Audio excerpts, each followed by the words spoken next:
Достар, бүгінгі видео Энгельс қаласы туралы болады.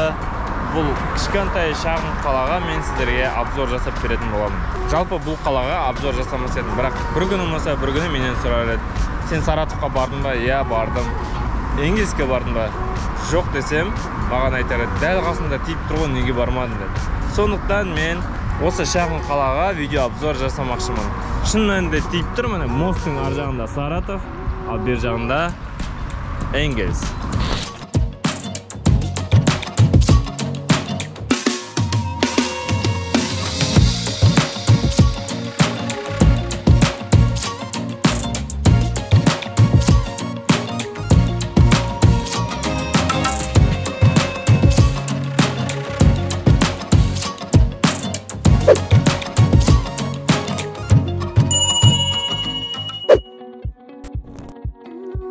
Я Саратовқа келіп тұрып, қалай соқпайсың бұл қалаға? Саратовтан автобуспен келдім. Осы ұзын мостпен өтіп, Энгельске кіреміз. Автобусқа отырып алдым. Автобус 33 рубль тұрады екен. Саратовтан Энгельске ұзын мостпен барамыз.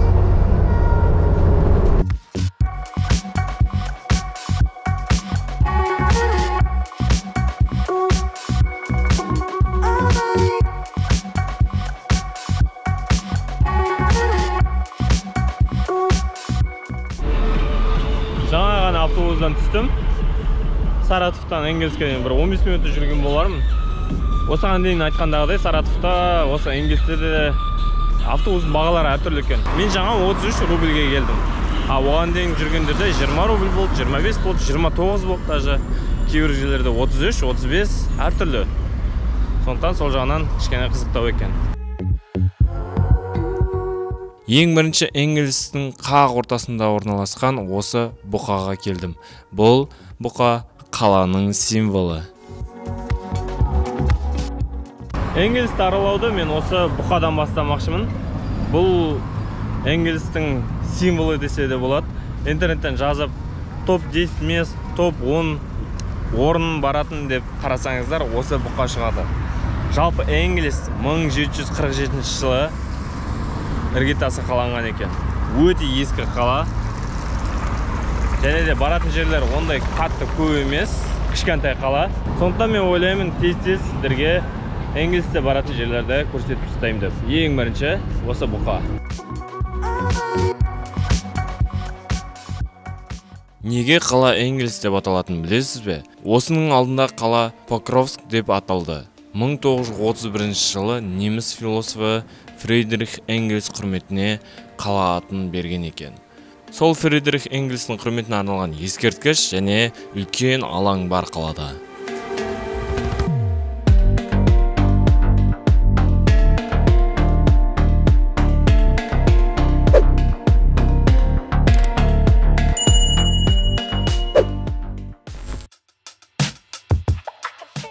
Энгельс қаласының орталық алаңына да жаймен жетіп алдым. Бұл алаңда барлық концерттер, шаралар барлығы осында өтеді екен.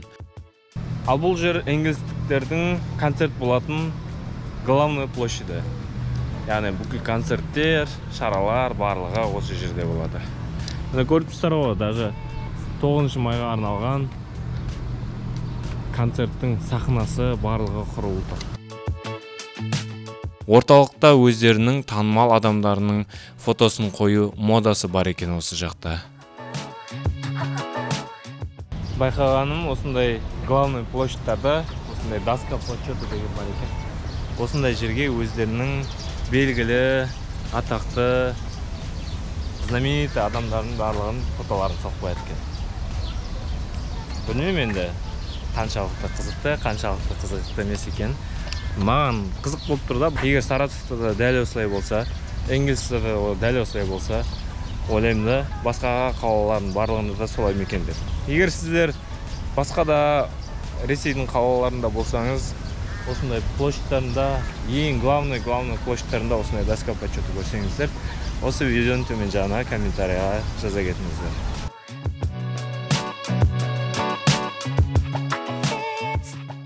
Бұл кітаптың үлкендігін ай. қала тарихы, көрнекі жерлер барлығы бейнеленген екен.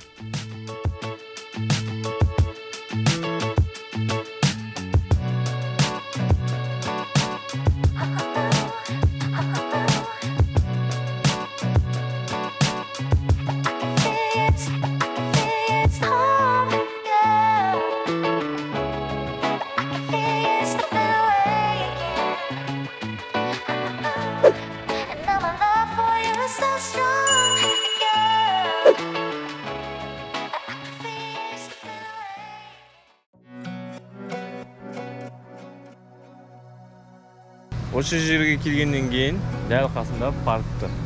Қазір паркке кіреміз, ішін көреміз, қалай екен қарайық. Сыртынан қарасаң, біздің Оралдағы парктер сияқты. Батуттары тұр, неше түрлі ойын аттракциондары тұр. Қазір ішіне кіріп қараймыз, қалай екен. Парк шағын болғанмен өте ескі. 270 жыл болған екен жақында. Осындай парктерді күнде көре бермейсің ғой.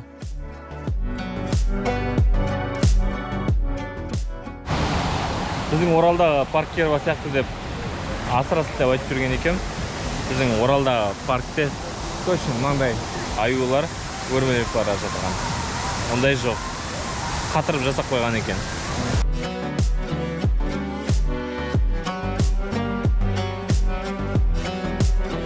Осы шағын паркте жүріп, неше түрлі ескерткіштерді көрдім. Ертегі кейіпкерлерінен бастап, аң, жануарларға дейін бәрі осында бар.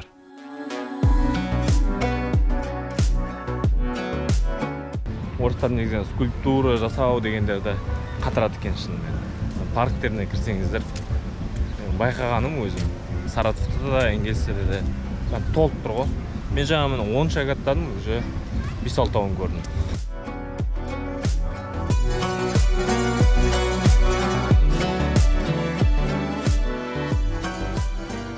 Энгельс қаласы десе барлығы Гагаринді айтады. Себебі Гагарин осы өңірде оқыған және ең бастысы алғаш рет ғарышқа ұшқан кезде осы Энгельс маңына қонған екен. Юрий Гагарин космосқа ұшқан кезде ол осы Энгельс қаласының қасына қонған екен. Және соған арнап музей, ескерткіш және Юрий Гагарин қонған жері деп көптеген точкаларды, сондай заттарды мықты жасап тастаған екен. Гагарин қонған жер Энгельстен алыстау жерде. Бұл жерге парк жасап қойған. Ал бұл ескерткіштің биіктігі 27 метр.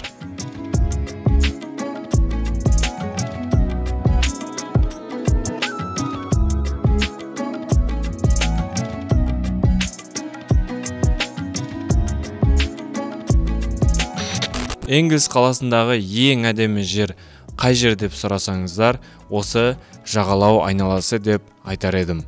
Өте мықты, әдемі жасалған.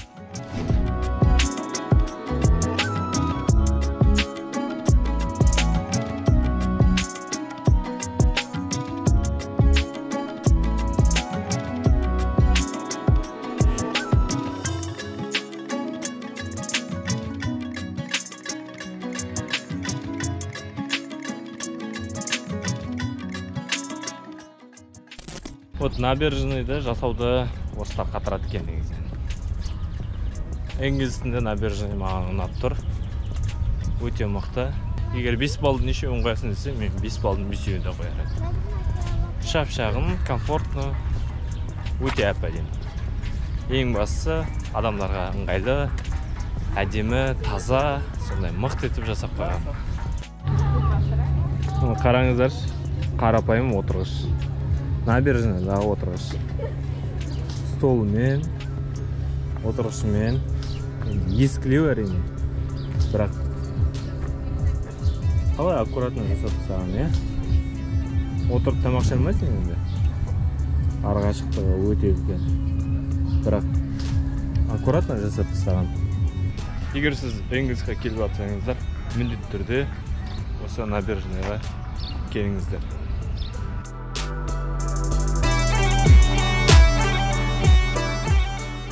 Осы жағалауда қанша отырғанымды білмеймін, әйтеуір жақсы демалып қалдым. Демалыс деген жақсы әрине, бірақ өзіміздің Қазақстанға жетпейді ғой.